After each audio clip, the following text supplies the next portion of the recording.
Ladies and gentlemen, welcome to the Adfar Tech Venture podcast, and I am your host, Sonal Shah. And today we are honored to have Nadja Bester with us, and she is a seasoned entrepreneur, award-winning innovator, and influential voice in the realms of Web3, blockchain, and sustainability. So Nadja is the co-founder of AdLunam, and she is a pioneer in engaged to earn investment through this wonderful platform and hosting the very wonderful podcast that is called Future of NFTs podcast. And she is having also author of acclaimed book that is a Web3 explained in a wonderful language and, the very good explanation mode. And she has a remarkable track record in marketing, communications, fundraising, and journalism. So Nadja is at the forefront of the Web3 revolutions and driving the adoption of cutting-edge technologies.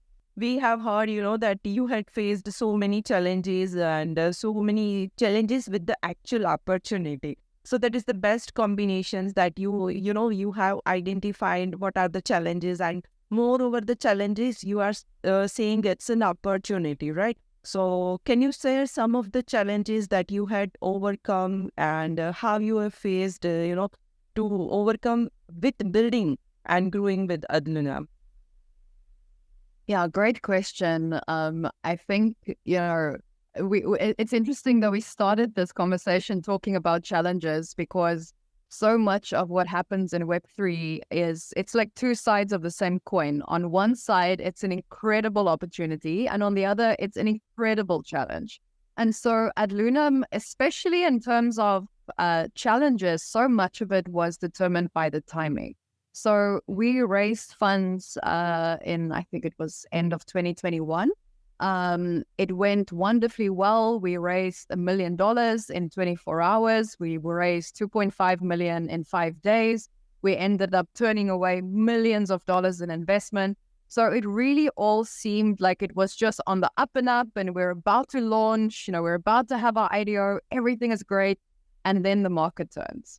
And I mean, I don't want to be the person saying that, we've suffered so much, because I think there's been an incredible amount of suffering over the last 2 years.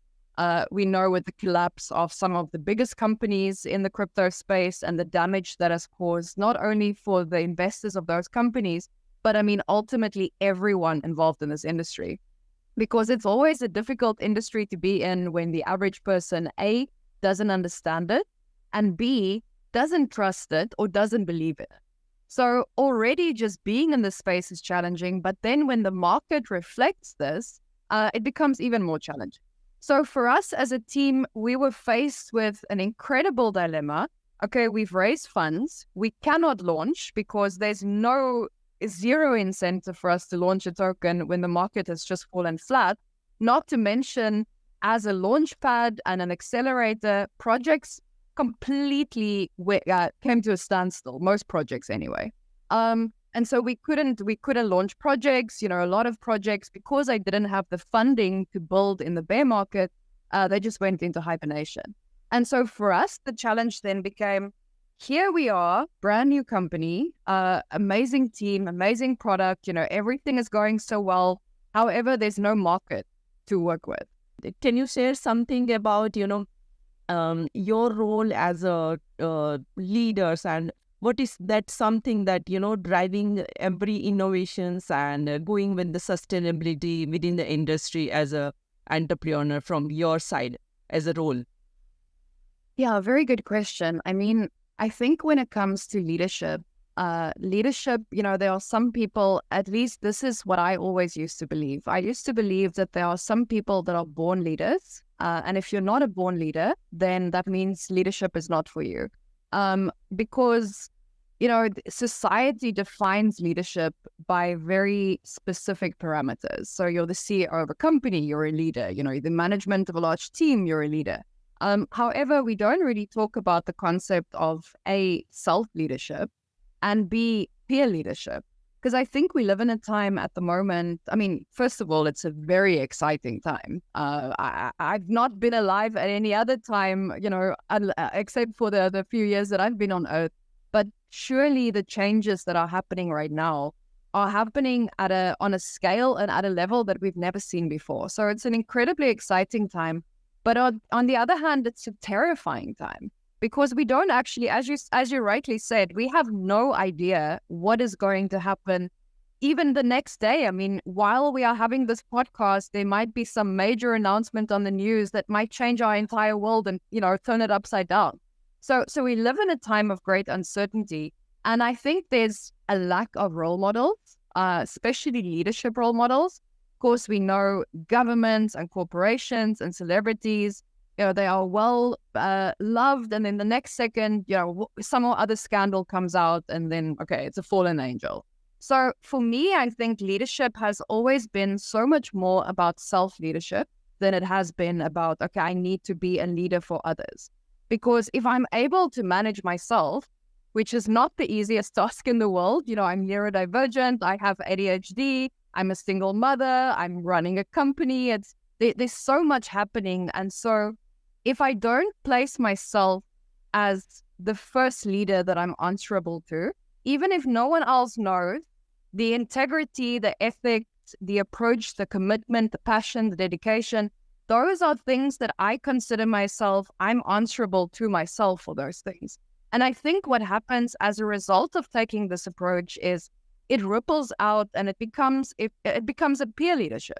So now I'm co-leading with the people in my life. And then that, of course, extends also to running a company and building in an industry that at the moment we don't know where this is going to go. Web3 might be the future, or it might be a bubble that's going to burst. And I mean, of course, I have my own opinions, but objectively, none of us know. So I think it's so crucially important in any industry, especially in tech, but especially in Web3, for us to internalize what leadership means to us and then have that be what the industry is about, as opposed to seeing it as a quick way to profit only, or rug pulling and scamming, which unfortunately is a very big part of the industry because people, I think leaders, don't approach their companies in this particular way. So can you share some of the insights into, what are the current technology that you are using to leverage or engage in terms of, on investment platforms or other projects which you are making, your presence in? So can you share some of the things and to in line with that too? So to answer this question, I want to backtrack a little bit and talk about the role of technology in society. Because of the nature of my job, I get exposed to incredibly cutting edge and innovative technologies really early on. And if you live in this bubble of Web3, working in Web3, investing in Web3, it seems like we are full steam ahead. Okay, we're going to the next milestone and the next milestone. But then as soon as you start talking to people on the ground, people who are not part of Web3, they don't work in it, they don't invest in it, they don't understand it, then you realize anew that when we talk about technology, what we really should be talking about is people. Because people buy and start using solutions. They don't buy and start using technology. So I think the approach taken by AdLunam and certainly the companies that we work with as well is technology is the back end, but it certainly shouldn't be the focus. And I think what has happened a lot in Web3 over the years, from the earliest days of blockchain and then going into crypto, and now we have this entire very big, large, expansive ecosystem of Web3. I host the podcast, The Future of NFTs. So clearly I use terms as well. But when you speak to the average person about crypto and metaverse and NFTs and DeFi and all of these things, the only thing that they hear is you are talking about something that I don't understand. And because I don't understand it, you're making me feel stupid. So I think the way that we approach conversations about technology definitely needs to change. What we need to be asking is, how are we serving people and what technologies can we use in order to serve people well? So at AdLunam, as I mentioned earlier, we have the Accelerator part of the business, and then we also have the IDO Launchpad. Now, the Launchpad is connected to our Engage to Earn platform, what that means essentially is we have a gamified system, a socialFi system. And so just to give a little bit more information, because I know that not everyone is familiar with how launchpads work. So a launchpad is an investment platform where if you are participating in a retail sale, in a retail investment, you are purchasing these tokens directly on the Launchpad platform. Now, why this is significant is in the previous iteration of Web3, 2017, 2018, we had ICO, initial coin offering. Now, I was heavily involved with, ICOs at the time that it was active, and a lot of the projects that even I worked with turned out to be scams. I mean, I worked with in a professional context. So the danger with that part of our history is that these ICOs, these token sales, were taking place on the website of the project. So you had no way of knowing if it was actually legit or what their plans were. There was no additional due diligence done. So when it evolved into what we now call IDO or initial DEX offering, launchpads came into play, and launchpads really serve as I always call it like a nursery for kids before they go to the big school. Because you need a soft landing when you come into crypto. Crypto is a crazy place. Even though I've dedicated my life to it, I don't actually recommend it to most people because it's so confusing. It's so downright dangerous in terms of losing funds that unless you have the time and the capability to invest money and resources and just your energy into it, it's best just to stay away and keep yourself safe. You are also working as a mentor for startup in the environmental space, and you yourself is also, being a more of a environmental change, I can say, not ambassador, but kind of, you are more into that kind of a work, so that promotes sustainability and environment-friendly situations and conditions. So how do you ensure that this technology embraces aligning with the principle of environmental sustainability? Yeah, I mean, great question. I've always been interested in environmentalism and sustainability simply because I love nature. I think nature is the biggest blessing gift that humans have ever been given. I was just out in the garden earlier before we got on the call together, and it was amazing how much a few minutes of spending outside with trees and birds and blue skies can do, just make you right again. Whatever's happening in your mind, whatever is happening in your world, on your computer, on your phone, few minutes in nature, once again restored.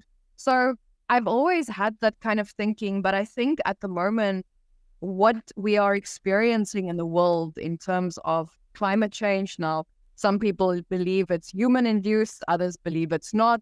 I don't think that's so much the importance of the discussion as the fact we are in a stage right now where we have no idea what is going to happen in the near future. We are going to be faced with problems that we've never faced before. Climate refugees being a massive issue. I mean, there's land mass across the world that's going to become uninhabitable. And where are those people going to go when we already know that as a global society, we have an incredibly difficult time dealing with people? If you look at refugees and migrants, I mean, it's not a pretty sight. So I think, just to start off with, it's incredibly important for everyone. I don't think you need to have an interest or a passion for the environment. I think it's important for all of us to internalize that sustainability is one of those things. It's like oxygen. I mean, literally, because plants give oxygen.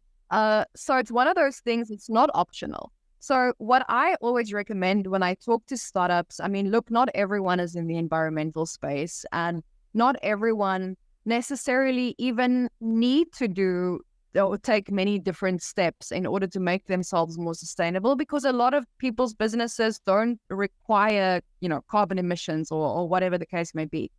However, in Web3, we know that the predominant narrative by naysayers for a really long time has been how energy intensive it is. And, we need to be moving away from this stuff. We need to not be worrying about this digital money because, we need to save the environment. That's more important.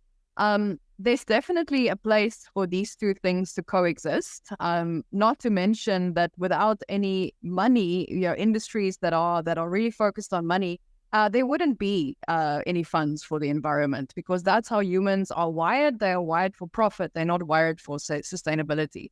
So what I always recommend when I work with startups, with your expertise spanning across, various skills and various technology, and going also with the sustainability also. So being a founder or being a great leader, what are the specific tech skills that, you are currently seeking in individuals, those who wants to join AdLunam? So what are that things? yeah, I mean, first of all, I just want to express my undying gratitude to our absolutely incredibly amazing team. You also gave really good feedback in dealing with them earlier. And I mean, I'm lucky enough to be able to deal with them on a daily basis. And they are the life force of AdLunam. We couldn't do any of what we do without them. But what's interesting is, with the exception of the founders, and first of all, let me say that I'm not a technical person whatsoever. I feel like, and my son is sitting here right next to me right now. I think he will agree that I'm probably the least technical person that he knows. I don't even know how to switch on the AC. So you don't need to be a technical person to be in this industry. That's the first thing I want to say, using myself as an example. But with the exception of the founders and some of our managerial team members, most of the team have never worked in Web3 before they joined AdLunam. So when you talk about technical expertise, they were zero for most people when they came into the company. A lot of them had never even worked at a startup before. So it really was a situation of, we get the raw diamonds in the rough, and then it's up to us to transform these people into their own best capability. So that, I think, is something that's, definitely very relevant to every founder in every industry. But when it comes to Web3, there's this idea, and I'm not talking about founders necessarily, but people, individuals. Individuals have this idea that they have to be technical, in order to enter the industry at all. Completely false. One of the biggest myths that I encounter on a daily basis. If you were to ask me a technical question now, and I have been in the space for 7 years plus, there are many technical questions that I have no idea how to answer, and I don't feel bad about it. I don't feel ashamed. I don't feel like there's no imposter syndrome, because ultimately this is a massive ecosystem. And so having technical understanding, capabilities, those are add-ons depending on the role that you fulfill. But there's so much scope and need for good people in this industry that really, if you are not technical, don't worry about it. So this is really the approach that we've taken when we need very specific technical skills. We will either outsource them, or if it's a crucial hire, yes, then we will hire them. But for the most part, technical capabilities is not part of the criteria that we look at, because we know that people are infinitely talented in being able to learn new things, broaden their own mental horizons. So for us as a company, we always take a very developmental approach in terms of our people. We want our people to develop with us. We don't want people to come to us already fully developed and, there's nothing more that they can learn, because that also is a type of attitude that then influences the company itself.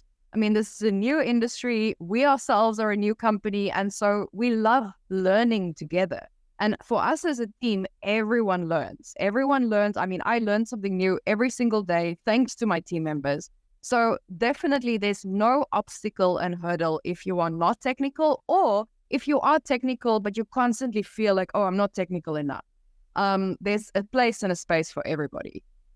As personally, what is your, criteria to define success from a business perspective, or, in terms of impacts that you have generated till today?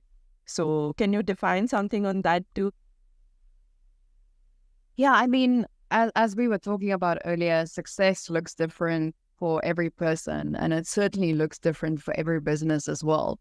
However, being in the capitalist society, of course, there are certain measures or metrics of success that most people follow. So how much profit are you making? And these kind of things obviously are very prevalent on any founder's mind. But beyond that, I think I actually have a really pertinent example of something that happened very recently. So I shared with you earlier how difficult it's been to build and sustain a startup that wasn't relevant during a bear market. And earlier this week, we received a nomination from Sigma World as one of the best real world applications for Web3. And I thought about that because it's something that we didn't know about. We had absolutely no idea. We saw the announcement in the media along with the general populace, and it made me think that one of the best measures of success for me personally as an individual and also a founder is way more intangible. If I am showing up every day, and as our team does, show up every day, do good work, make sure that the parameters of success that we set for ourselves in terms of adding value, in terms of contributing positively to the industry, those are the things that there's no measure stick for this. You don't get a report card, from your teacher at the end of the year and you have an A+ and job well done. And so if you come from a traditional education system and then you move into the working world, it's very easy to take those same almost arbitrary measures of success, numbers and recognition and all of these things. But ultimately, I think for me, what success means is completely internal. So if I look at AdLunam, I don't have to be honest with you. I can tell you anything that I think you want to hear. However, when I'm alone with myself, I don't have the same luxury. That's the time when I have to be honest. And so if I'm alone, lying in my bed, 2 a.m. in the morning, and I'm like, okay, what's happening here? Are we doing it? Are we making strides? And then it's not about, okay, the successes, the profits, the partnerships that are growing, the awards that we are winning. That's a far more holistic way of looking at it and saying, look, it's going well, but there's certainly room for improvement here. And again, these are intangible things. So I think a lot of my success focuses on things that a lot of my definition of success rather focuses on things that are not so easy to put out there and to prove. But at the same time, if that's the kind of approach that you have of just showing up every day, I can 100% guarantee you, no matter how long it takes, and it will take different times for different people, but there will come a day when the world will recognize what you are doing without you having to say a thing. And that ultimately is how I measure success, is when I go, okay, I didn't try to do this, but because of all the work that I've done over such a long period of time, this opportunity or this success or this luck is coming to me because I have worked to make it happen. Wonderful, wonderful explanations, and each and every words are, truly enlightening and truly inspiring, not only as a definition of success, but, what resonate with you and your real story. So that's a wonderful, Nadja. Thank you so much. So this is as I talked earlier also, that I do not want to close these discussions, but we have to. So on behalf of my team as well as from myself and with the full heart, I wanted to express you a sincere gratitude for, gracing us with your presence today. So your each and every words, wealth of knowledge, entrepreneurial insights, and commitments to, driving innovations and sustainability in these fields are truly, truly, truly wonderful and inspiring us so much in many ways. And the major that you have added on, the last is that is your dedications to promote, environment and being sustainable in nature and being so much savvy. So that's everything that, you have shared is not only going to, just leaving the impact on my community, but motivating us in so many different ways. So that's so much insightful discussions we have today. Thank you so much, Nadja, for everything and the time and wisdom you have shared. Sonal, absolutely. Thank you so much. It's been such an honor just to share this hour with you. I never feel like anything that I do that involves talking to other people is work. Which is why I'm so fortunate that most of my job never feels like work. And I think ultimately, at the end of the day, these personal connections that we have with each other, this is what makes this industry special. It's probably the most giving industry that I've ever been in. I feel incredibly lucky to be in it. And if you are listening to this, please follow me on LinkedIn. I'm most active there. If you have product that you're building, if you just need advice, reach out to me. Always very happy to support others and their journeys in this space. And thank you so much to you guys for inviting me on the show today. I've just had such a lovely time. And again, I will repeat what I said earlier. I greatly admire your approach as a company in terms of focusing also on what are the upcoming trends, what are the things that people need to look out for, and then putting in the work in order to educate people. Because I think if we are not educating our communities, we have no business being in business. That's a true. That's a true. We are just sharing, what the people are thinking and what the things are going inside their minds. So that's the best platform that we have created. And I hope that, this platform is going to help the people in their journey. So that's the main aim, the motto behind this Adfar Tech Venture podcast. So we look forward for your, continued success and hope to have the pleasure of welcoming you again in the future also. So once again, thank you, Nadja, for being, inspirations in the world of the technology and the entrepreneurship.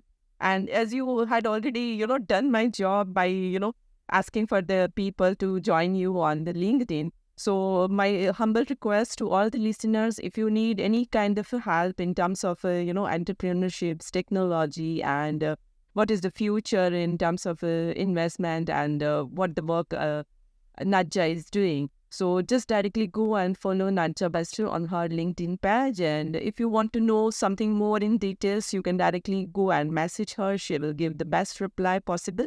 And if you want to look into, what the other industry people are also thinking and doing in their area or circle, just go and follow the Adfar Tech Venture podcast page. There also you can find so many inspirations from there. So that's all about today's podcast. And I'm the host of this show, Sonal Shah, and leaving you all with inspirations and future best partnership with our tech leaders. Thank you so much, everyone.